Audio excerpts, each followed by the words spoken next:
Jangan lupa ya. Subscribe channel YouTube Novel Azkadina.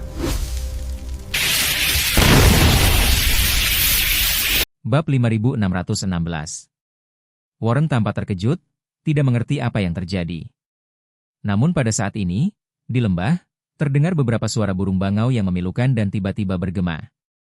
Seketika itu juga, suara burung bangau itu pun menyebar hingga ke arah barat, terasa makin jauh. Warren tahu bahwa guru telah duduk di tempat dan melaju ke barat. Dia berlutut di tanah dan tersedak. "Guru, Warren berterima kasih atas kebaikan Anda dalam berkhotbah." Setelah selesai berbicara, dia mengetuk kepalanya 3 kali dengan keras.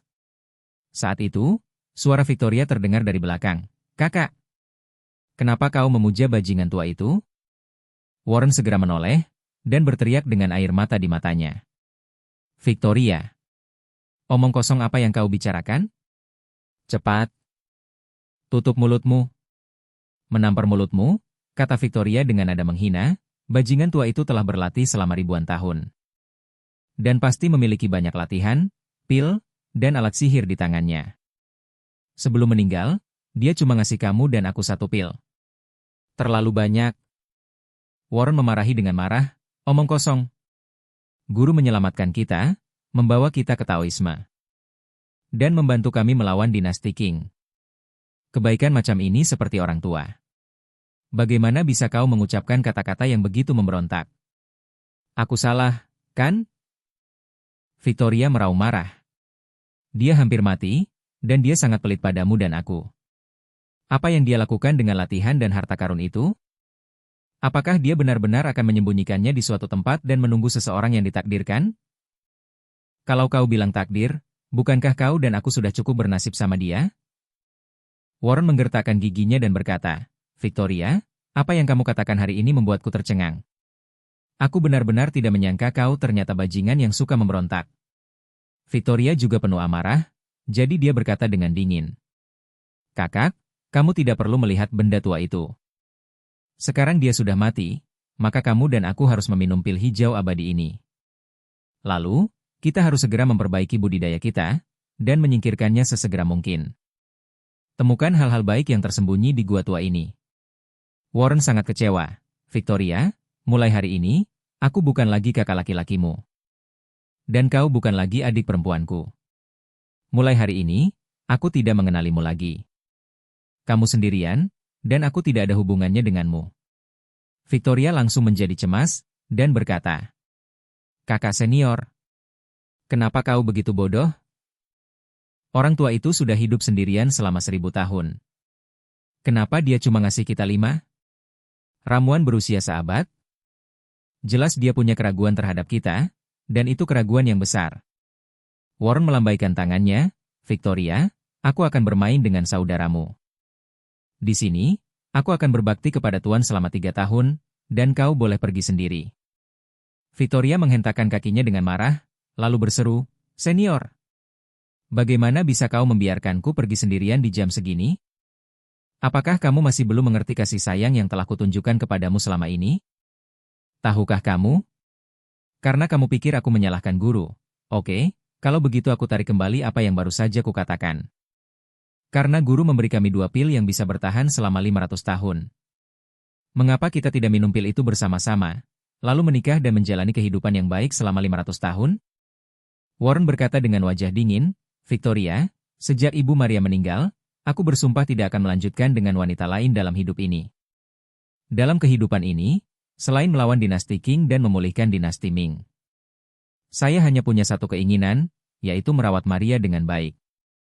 Meskipun ramuan itu dapat membantuku hidup selama 500 tahun, aku tidak tahu bagaimana cara meminumnya.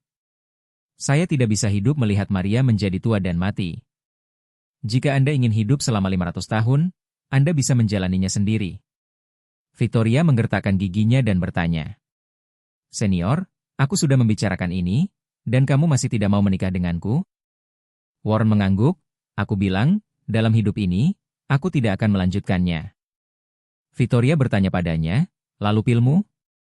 Bagaimana dengan obatnya? Apa kau tidak benar-benar berencana meminumnya?"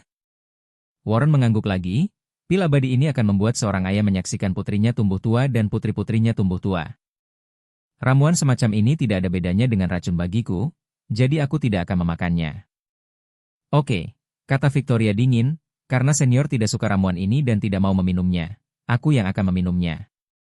Jika aku bisa menemukan suami yang baik, aku bisa hidup bersamanya sampai usia 500 tahun dan menikmati kemuliaan dunia ini. Victoria berkata lagi, benar. Ada juga cincin pemberian Tuan. Karena kamu tidak punya semangat juang, percuma saja kamu menyimpan cincin ini. Kenapa tidak kau serahkan saja padaku? Asal kau memberiku dua hal ini, saya akan segera meninggalkan pegunungan Siwan. Mulai hari ini, kau akan menempuh jalanmu sendiri, dan aku akan menyeberangi jembatan papan tunggalku. Dalam hidup ini, aku tidak akan mengganggumu lagi. Warren menggelengkan kepalanya, melihat ke kejauhan, dan bergumam. Alasan mengapa pil evergreen seperti arsenik bagi saya adalah karena saya masih memiliki seorang putri bernama Maria. Tapi Maria baru berusia 17 tahun, dan dia belum menikah. Setelah aku menunjukkan bakti kepada tuanku selama 3 tahun. Aku akan memberinya ramuan ini agar dia bisa hidup baik selama 500 tahun. Victoria berdiri di belakang Warren dengan urat-urat biru muncul. Dia diam-diam meletakkan satu tangannya di pinggangnya, dan berkata dengan suara dingin.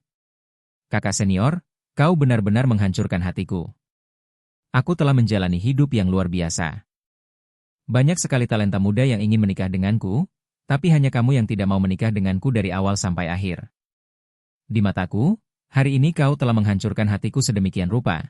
Bagaimana aku bisa menjalani sisa 400 tahun dengan baik? Setelah itu, tanpa menunggu Warren bereaksi, dia segera mengeluarkan pedang lembut dari pinggangnya, dan dengan jentikan pergelangan tangannya. Pedang lunak itu segera menjadi sangat keras. Seketika itu juga, dia menusukkan pedang lembut itu ke Warren dengan kecepatan yang sangat cepat. Mengejar bagian belakang. Warren tidak pernah bermimpi bahwa Victoria, yang berada di sisinya dan mengelilinginya sepanjang hari, dan diperlakukan seperti adik perempuannya sendiri, dan akan menyerangnya di belakangnya. Dia hanya merasakan sakit yang tajam di hatinya, dan dia tidak dapat berhenti memikirkan putrinya yang sedang dipikirkannya. Segera setelah itu, matanya menjadi gelap, dan orang itu langsung menghilang dari pegunungan Siwan. Ketika Victoria berpikir bahwa Warren pasti akan mati jika dia dipukul dengan seluruh kekuatannya, Warren menghilang seketika di depannya tanpa jejak. Yang tersisa hanyalah pedang yang menggantung dan darah yang menetes darinya. Tetes demi tetes. Bab 5617. Warren menghilang dalam sekejap, yang membuat Victoria sangat terkejut. Dia tidak tahu mengapa Warren menghilang begitu saja pada awalnya. Namun setelah beberapa saat tercengang, dia menyadari bahwa dia pasti telah diteleportasi ke tempat lain oleh cincin itu.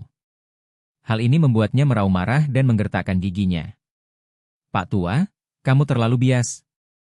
Kamu bilang Warren dan aku tidak memenuhi syarat untuk mewarisi warisanmu. Tapi kau memberinya senjata ajaib yang bisa teleportasi. Kenapa aku tidak boleh memilikinya? Kenapa? Katakan saja. Katakan saja. Gua tempat Meng Changsheng telah dilarutkan dan Warren yang terluka parah menghilang. Hanya menyisakan Victoria dan raungan histerisnya yang bergema di lembah. Setelah sekian lama, Victoria menyeka darah di pedang lembut itu tanpa ekspresi. Memasukkan kembali pedang lembut itu ke pinggangnya, dan berkata dengan dingin. Warren, setelah hari ini, kau dan aku akan menjadi musuh bebuyutan. Setelah berkata demikian, dia tidak menoleh ke belakang dan berjalan menuruni gunung dengan kecepatan tetap. Lebih dari 10 hari kemudian, ketika dia bergegas ke selatan Yunnan tanpa henti, dia menyadari bahwa Warren telah dikubur di dalam tanah. Dan putri yang paling dicintainya, Maria, juga menghilang tanpa jejak. Victoria menggali makam Warren, dan memastikan bahwa dia sudah meninggal. Dan cincin itu tidak dikubur bersamanya. Ia mulai menjalin hubungan cinta jangka panjang dengan Maria. 300 tahun pengejaran. Karena dia telah melihat dengan mata kepalanya sendiri bahwa cincin itu dapat memindahkan orang ribuan mil jauhnya pada saat kritis dalam hidupnya. Jadi dia telah menekankan kepada mereka yang bertugas memburu Maria selama bertahun-tahun bahwa Maria harus ditangkap hidup-hidup dan tidak boleh dibunuh. Akan tetapi, setelah sekian tahun, dia masih gagal merebutnya kembali. Kejadian ini membuat Victoria sangat marah. Setelah beberapa saat, dia yang berada di kediaman Den, perlahan-lahan menarik pikirannya. Melihat kembali tahun-tahun itu, hatinya masih menyimpan dendam. Dalam 300 tahun terakhir, selain memburu Maria. Dia juga sedang mencari warisan yang ditinggalkan oleh tuannya. Namun bertahun-tahun lamanya, dia tidak menemukan petunjuk apapun. Lebih dari 20 tahun yang lalu, pasangan muda memasuki Gunung Shiwanda dengan petunjuk yang secara tidak sengaja mereka temukan di luar negeri. Victoria selalu curiga bahwa mereka mendapatkan warisan yang ditinggalkan oleh tuannya. Namun dugaan ini tidak pernah terkonfirmasi. Dan selama lebih dari 20 tahun, dia telah mencoba untuk mengkonfirmasi dugaannya. Namun dia telah kehabisan cara, dan masih belum bisa mendapatkan jawaban yang diinginkannya. Sekarang, keturunan guru yang lain tiba-tiba mengungkapkan identitasnya dan menggunakan potret guru sebagai peringatan padanya. Yang membuatnya merasakan krisis dan penindasan yang belum pernah terjadi sebelumnya. Meskipun dia tidak berani pergi ke Auros Hill untuk menemukan warisan latihan gurunya selama ribuan tahun. Dia memutuskan untuk pergi ke Gunung Shiwan lagi. Dia selalu sangat berhati-hati dan tidak berani pergi langsung ke Tiongkok.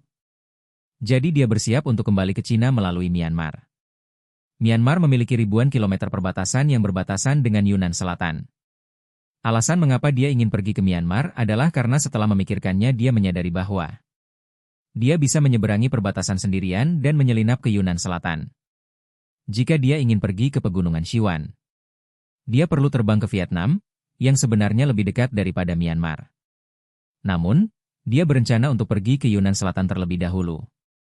Untuk mengunjungi makam Warren, dan kemudian pergi ke pegunungan Siwan dari selatan Yunnan. Bab 5618. Pada saat yang sama, Villa pemandian air panas Champs-Élysées di Auros Hill. Keluarga Anne menunggu dengan cemas seharian, tetapi mereka tidak dapat melihat Charlie. Keluarga itu tidak memikirkan makanan dan minuman sepanjang hari. Mereka hanya ingin melihat Charlie sesegera mungkin dan memastikan dengan mata kepala mereka sendiri bahwa dia aman dan sehat. Saat makan malam, Orville membawa beberapa orang ke pintu. Mengetuk pintu dan masuk, dan berkata kepada Marshall yang datang untuk membuka pintu. Tuan Anne, saya sudah menyiapkan beberapa makanan enak untuk kalian semua. Dan ini adalah koki di bawah saya. Ini dimasak khusus di sini, dan bahan-bahan makanannya diperiksa oleh saya sendiri. Saya juga memperhatikan mereka saat mereka memasak. Tidak apa-apa, kamu bisa menerimanya dengan percaya diri.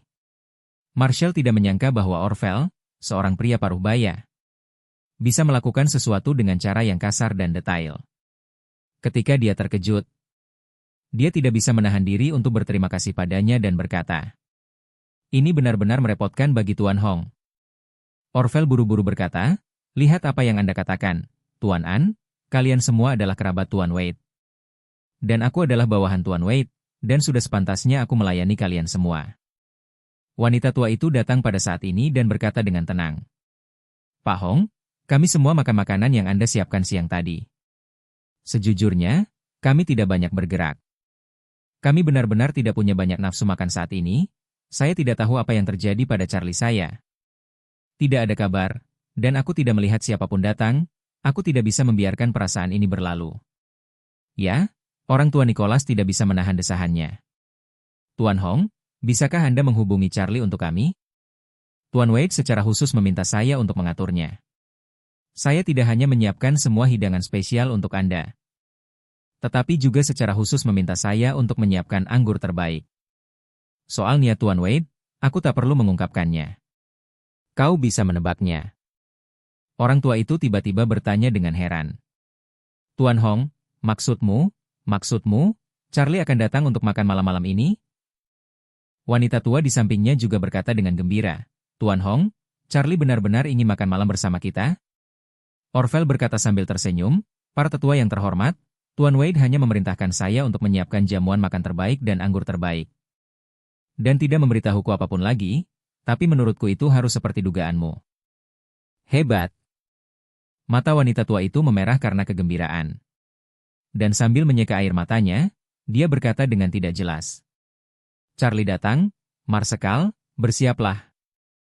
Marshall bertanya dengan cepat, "Bu, kalau ibu butuh aku menyiapkan sesuatu, katakan saja." Wanita tua itu berkata dengan gugup, "Aku tidak tahu. Hanya saja Charlie belum makan bersama kita selama 20 tahun.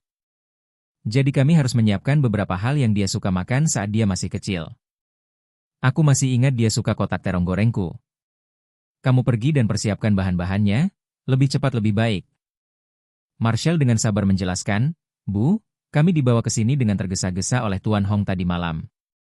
Belum lagi bahan-bahannya tidak ada, bahkan peralatan dapurnya pun mungkin tidak lengkap.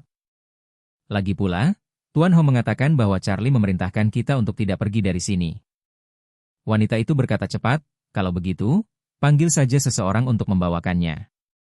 Cucu tertua saya kembali. Sebagai seorang nenek, saya tidak bisa begitu saja menyiapkan semuanya. Marshall berkata tanpa daya, Bu, tidak ada telepon seluler di rumah ini. Sinyalnya mati dan nomor tidak dapat dihubungi melalui saluran telepon tetap. Dan tidak realistis untuk menemukan seseorang yang mengirimkannya untuk sementara. Orvel buru-buru menjelaskan, Tuan An, sinyal ponsel di sini diblokir oleh Tuan Wade. Dia bilang mungkin ada informan di keluarga An. Anda tidak diizinkan berkomunikasi dengan dunia luar. Marshall bertanya dengan heran, masih ada informan di keluarga An? Orvel menjelaskan, Tuan Wade hanya curiga, jadi demi kehati-hatian. Tidak seorang pun boleh menghubungi dunia luar untuk sementara waktu. Dia segera berkata kepada wanita tua itu, Nyonya An, saya membawa semua koki dari restoran saya ke sini. Mereka ada di bawah gunung, dan bahan-bahan serta peralatan dapur semuanya tersedia. Kalau kamu butuh sesuatu, aku akan menyiapkannya untukmu. Nanti aku akan menyiapkannya dan membawanya kepadamu. Wanita tua itu segera menjadi senang ketika mendengar ini dan berkata dengan penuh rasa terima kasih. Oh, terima kasih banyak, Tuan Hong. Bab 5619. Mengetahui Charlie akan datang untuk makan malam, keluarga itu gembira seperti anak-anak di hari Natal. Wanita tua itu mengumpulkan anak-anaknya untuk membantu merapikan meja makan, dan menata hidangan dingin yang dipesan oleh Orvel. Orang tua itu juga terus berkata, hari ini adalah hari yang baik. Ketika Charlie datang, aku akan minum beberapa gelas apapun yang dia katakan.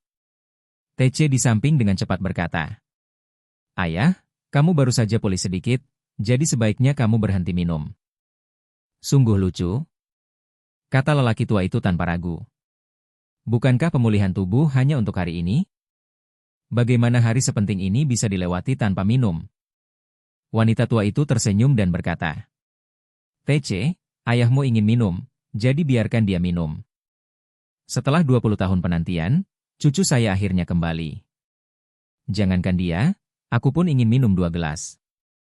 Marshall buru-buru berkata, Bu, mengapa ibu tidak meminta Tuan Hong untuk membantu menyiapkan 2 botol anggur merah?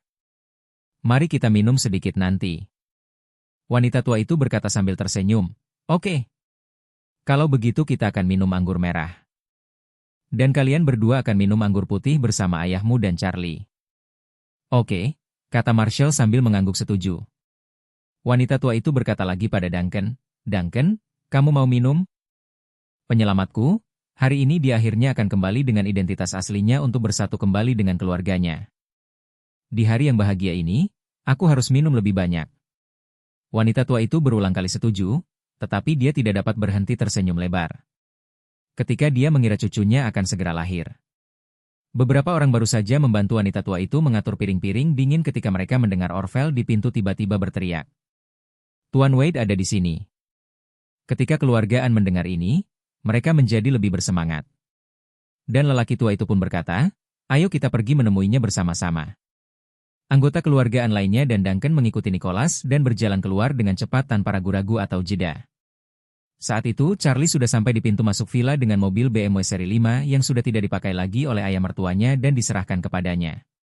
Begitu mobil berhenti di halaman, keluarga An keluar bersama-sama dipimpin oleh Tuan An. Charlie belum keluar dari mobil, tapi ketika dia melihat kakeknya dan keluarga nenek dari mobil, dia masih agak gugup.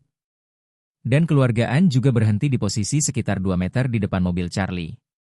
Dengan senyum di wajah mereka, menunggu Charlie keluar dari mobil.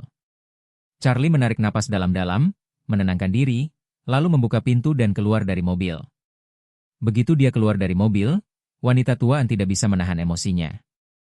Dia melangkah maju dengan mata merah, meraih tangan Charlie, dan berkata sambil terisak. Charlie, nenek sudah menantikanmu selama 20 tahun, dan akhirnya dia membawamu ke sini. Charlie juga mendesah dalam hatinya. Pada saat ini, tidak peduli seberapa banyak dia mengeluh saat itu. Ia juga diencerkan oleh perasaan reuni keluarga. Perasaan bahwa darah lebih kental dari air membuatnya merasa sedikit malu. Maka dia merasa sangat menyesal. Dia membuka mulutnya dan berkata, "Maafkan aku, Nek, karena membuatmu menunggu begitu lama." Nyonya An menggelengkan kepalanya berulang kali, sambil meneteskan air mata, dan berkata, "Tak perlu kukatakan, aku minta maaf, kamu tidak berbuat jahat pada nenek." Kakek dan neneklah yang merasa kasihan. Matanya basah oleh air mata, dan bergumam ke samping. "Charlie, selama 20 tahun terakhir, keluarga An selalu memikirkanmu. Kami telah mencari ke seluruh dunia untuk menemukan Anda. Dan kami telah mencarinya lebih dari sekali. Tapi aku tidak pernah menyangka kau akan berada di Auros Hill sepanjang waktu." Charlie mengangguk dan berkata, "Sejujurnya, kakek, setelah orang tuaku mengalami kecelakaan, Tuan Leon menempatkan saya di panti asuhan. Panti asuhan itu menyembunyikan identitas asli saya. Tuan An tidak bisa menahan desahannya, sepertinya aku masih meremehkan kemampuan ayahmu. Saya khawatir hanya ayahmu yang bisa memikirkan warna hitam yang begitu berani di bawah cahaya." Berbicara tentang hal ini, dia berkata dengan lega, "Dulu aku berpikir bahwa ayahmu mungkin adalah talenta muda paling berbakat yang pernah kutemui. Tapi aku tidak menyangka. Kalau putranya, kamu masih bisa lebih baik darinya. Jika bukan karena kamu telah membantu kami secara rahasia. Dan nenekmu, aku, dan bibi serta pamanmu mungkin sudah meninggal." Charlie berkata dengan serius, "Kakek, jangan terlalu sopan. Aku memiliki setengah darah keluargaan di dalam diriku. Jadi aku tidak peduli dengan formalitas. Bagaimana mungkin aku hanya duduk diam dan melihat keluargaan?" Mata Tuan An merah, dan dia tersedak dan berkata, "Terakhir kali, kakekmu sakit parah. Dan di tangan seorang cucu perempuan, Anda tiba-tiba mengirimkan pil penyelamat hidup. Pil itu, Charlie, kau meminta putriku untuk membawanya, kan?" Charlie mengklik, mengangguk, dan berkata, "Ku dengar kamu sakit parah. Dan tidak nyaman bagi saya untuk maju. Jadi aku meminta Sarah untuk segera membawa pil itu." Untungnya, dia tiba tepat waktu. "Hei," Tuan An menghela napas, mengulurkan 3 jari, gemetar, berkata, "Charlie, termasuk saat itu, kakek berutang 3 nyawa padamu. 3. Charlie tersenyum dan berkata, "Kakek, ini hanya usaha kecilku, kau tak perlu memasukkannya ke dalam hati." "Bagaimana bisa seperti itu?" seru Nicholas. "Charlie, kamu adalah penyelamat seluruh keluargaan. Dan keluargaan pasti akan membalasmu dengan sekuat tenaga." Bab 5620. Charlie melambaikan tangannya dan berkata sambil tersenyum, "Kakek, kamu terlalu tidak sopan saat mengatakan itu." Wanita tua di sampingnya buru-buru berkata, "Nicholas, Charlie baru saja datang ke sini, ayo kita bicarakan ini pelan-pelan nanti." Setelah berbicara, tanpa menunggu orang tua itu berbicara, dia dengan cepat bertanya padanya, "Charlie, karena kamu sudah bertemu Sarah, kenapa kamu tidak membicarakannya? Bawa dia bersamamu? Nenek sangat menyukainya." Charlie berkata, "Dia masih tur di Amerika Serikat. Dan dia akan kembali ke Tiongkok dalam beberapa hari. Kalau begitu, aku akan membawanya menemuimu dan kakek lagi." Wanita tua itu mengangguk berulang kali dan berkata, "Oke. Bagus. Itu hebat. Charlie, gadis ini benar-benar satu-satunya gadis baik yang pernah dilihat nenek seumur hidupnya. Dia juga tunanganmu yang ditunangkan ibumu beberapa tahun yang lalu. Kamu harus menikahinya sesegera mungkin. Untukmu, ini adalah kekasih yang akhirnya menikah, dan untuk kita, ini adalah saksi dari sebuah perjodohan yang ditakdirkan untuk terjadi. Selain itu, roh orang tuamu di surga pasti akan sangat senang." Charlie berkata, "Nenek, aku sudah menikah." "Ah?" tanya wanita tua itu heran, "Menikah? Dengan siapa?" Charlie berkata, "Claire, putri keluarga Wilson di Auros Hill." Wanita tua itu bahkan lebih terkejut. Dia adalah tuan rumah keluarga Tionghoa nomor 1 di dunia. Dan pangkatnya begitu tinggi sehingga tidak ada keluarga lain di Tiongkok yang dapat menandinginya. Dia belum pernah mendengar tentang keluarga Auros Hill Wilson. Jadi wanita tua itu bertanya padanya, "Charlie, kapan kamu menikah?" 4 tahun yang lalu, kata Charlie serius, tepat ketika aku tidak punya apa-apa dan tidak berharga. Ketika dia berbicara dengan nada tegas, dia tahu bahwa dia masih sangat puas dengan istrinya, jadi dia dengan cepat bertanya.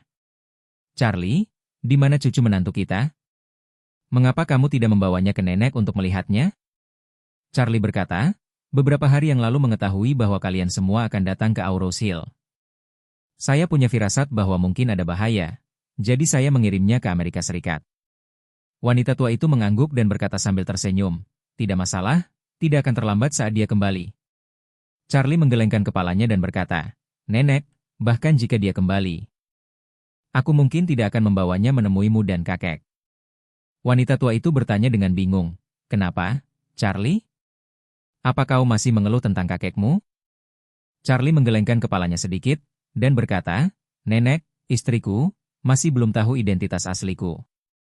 Semua orang yang hadir terbelalak lebar. Tak seorang pun menyangka bahwa istri Charlie yang telah menikah selama 4 tahun tidak mengetahui identitas aslinya. Wanita tua itu tidak dapat menahan diri untuk bertanya, Charlie, kamu telah menikah dengan gadis bermarga Wilson selama 4 tahun. Mengapa dia tidak tahu identitasmu? Charlie menertawakan dirinya sendiri dan berkata, waktu dia menikah denganku, aku tak berguna. Aku masih memindahkan batu bata dan semen di lokasi konstruksi. Kemudian, ketika saya menikah, saya bergabung dengan keluarga Wilson. Di mata keluarga Wilson, saya lahir di panti asuhan. Saya belajar di masyarakat kelas bawah yang tidak memiliki keterampilan yang nyata. Saat itu saya juga senang dengan perasaan tidak ada yang memperhatikan saya. Jadi aku tidak pernah terbuka di depan keluarga Wilson untuk mengungkapkan identitasku. Berbicara tentang hal ini, Charlie berkata lagi, kemudian, Leon menemukan saya dan memberi saya sejumlah uang dan sebuah perusahaan.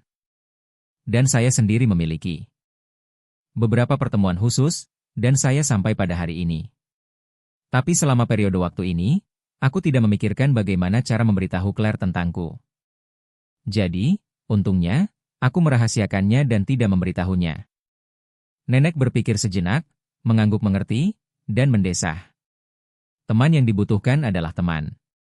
Saat kamu tidak punya apa-apa, dia masih bisa menikahimu dan tidak pernah meninggalkanmu. Ini sungguh luar biasa. Berbicara, dia tidak bisa menahan diri untuk bertanya dengan beberapa harapan. Charlie, karena kamu sudah menikah selama 4 tahun, bukankah kamu sudah punya anak? Yang lain juga menatap Charlie dengan penuh berharap mendengar kabar baik darinya. Charlie menyentuh hidungnya karena malu. Nenek, kita belum punya anak.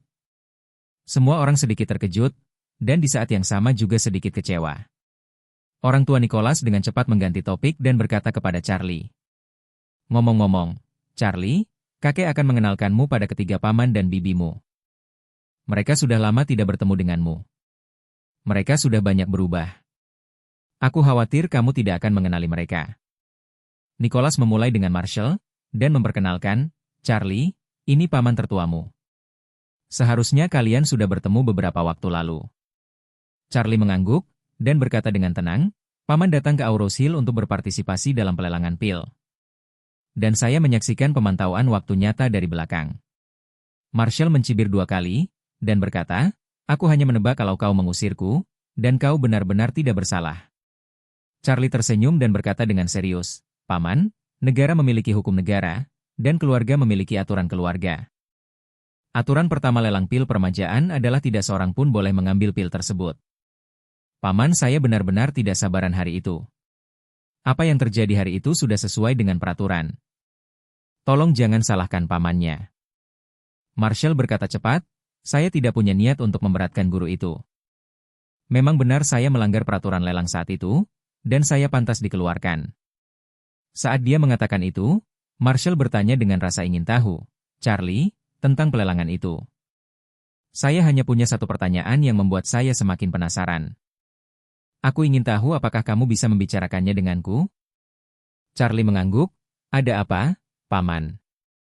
Marshall bertanya, apakah kamu tahu identitasku saat itu? Aku tidak tahu. Charlie berkata dengan jujur. Kamu menggunakan nama Conrad Huo saat itu. Saya tidak terlalu meragukannya. Douglas Fay, kakek dari keluarga Fay, yang menceritakannya kepada saya. Marshall mengangguk ringan, lalu bergumam, jadi, Berbicara tentang ini, dia tiba-tiba teringat akan perubahan sebelumnya dalam keluarga Fei. Dan tak kuasa menahan diri untuk bertanya, Charlie, keluarga Fei banyak berubah sebelumnya? Apa karena kamu?